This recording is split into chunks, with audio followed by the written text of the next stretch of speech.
Hablemos claro, Nicolás Lucar. Hay millones de peruanos que literalmente trabajan para los bancos, es decir, se rompen los lomos trabajando para poder pagar los créditos con esas tasas de interés absolutamente inaceptables. El día de ayer ha ocurrido en el Congreso de la República algo realmente sorprendente.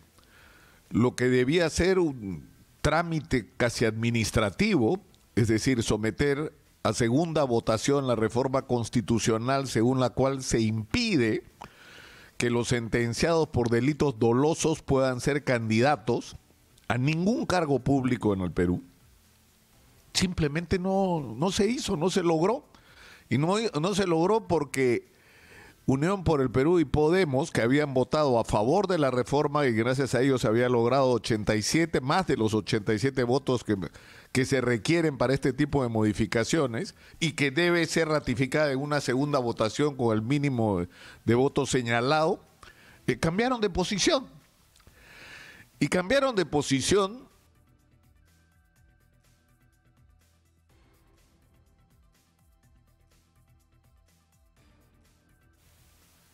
algunos de sus candidatos o de sus hoy dirigentes pueda tener esta limitación en la próxima elección. Es decir, es obvio que a la gente de Podemos le preocupa que para las elecciones del próximo año los enemigos de Daniel Urresti, que no son pocos, y pese a la cantidad de años que tiene su proceso, logren que se le sentencie en primera instancia, cosa poco probable por la situación del sistema de justicia y por las prioridades que éste tiene después de haber estado parado tanto tiempo. Pero en fin, esa es la preocupación yo no encuentro otra explicación.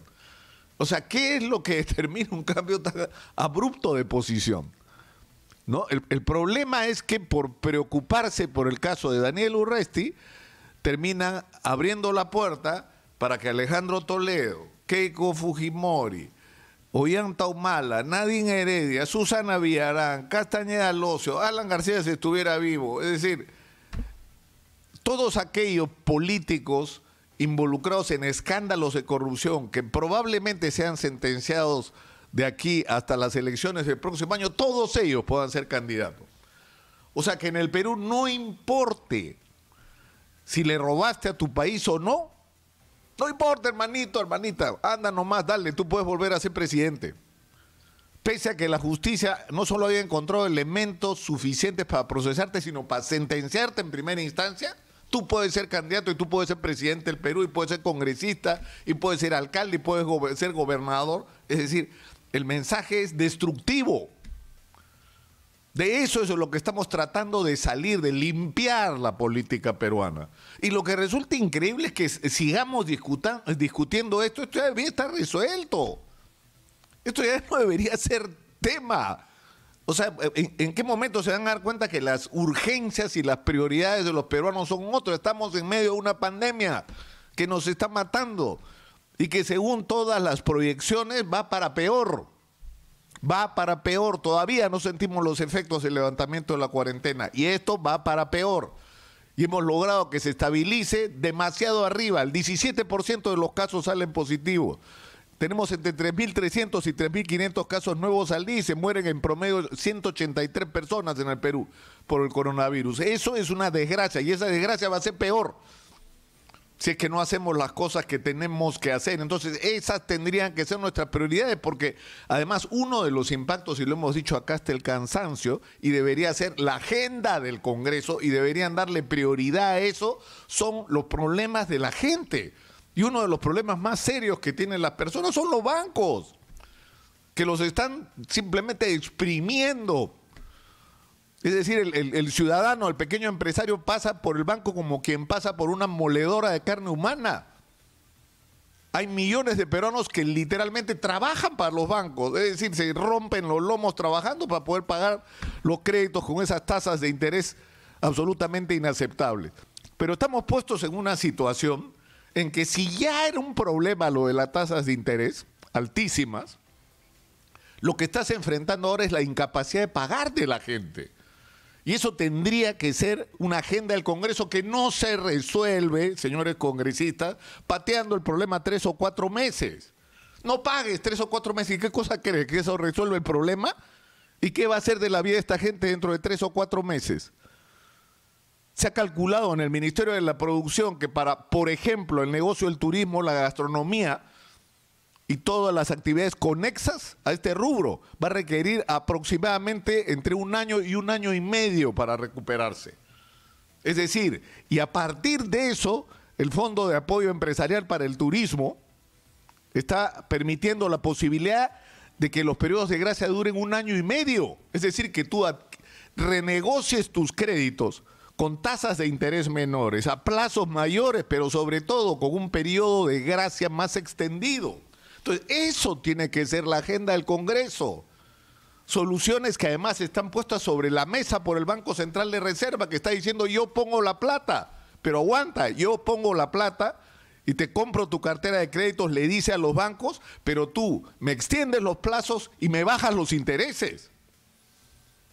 Y por supuesto hay bancos que no quieren, pues, no quieren. ¿Por qué? Porque ahí está el negocio.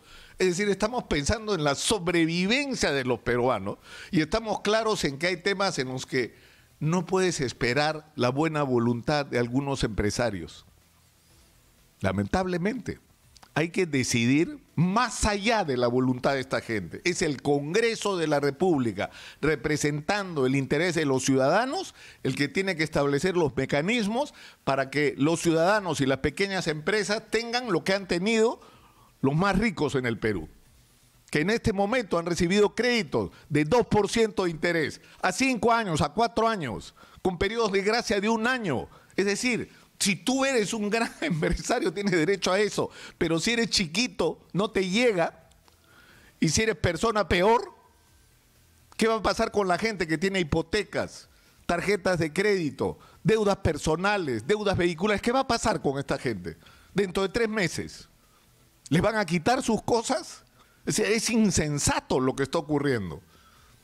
Y lo que más sorprende es que el Congreso siga calculando, o gente dentro del Congreso siga calculando en función de intereses puramente electorales o electoreros, porque es la visión de lo electoral mirada desde la peor perspectiva posible y no se ocupe de las urgencias de la gente. Y por último, la ley de la usura. Ese cuento de que un libre mercado no puede establecerse límites, por ejemplo, las tasas de interés, es una falta de respeto a la inteligencia de la gente. Es absolutamente estúpido decir una cosa así. ¿Por qué en Chile sí es posible? O sea que porque en Chile hay control, hay límites a las tasas de interés, ¿no es una economía de libre mercado? ¿O en Colombia? Es decir, ¿qué somos nosotros?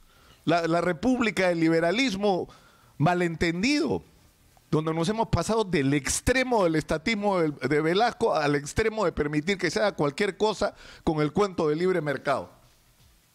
Esto tiene que cambiar, esto es una responsabilidad del Congreso de la República, que se está haciendo daño a sí mismo con incidentes como el día de ayer, donde no solo ha ocurrido que no han decidido lo que tendrían que haber decidido hace rato, sino donde además no se abocan a la agenda que la gente requiere con urgencia. Hablemos claro, Nicolás Lucar.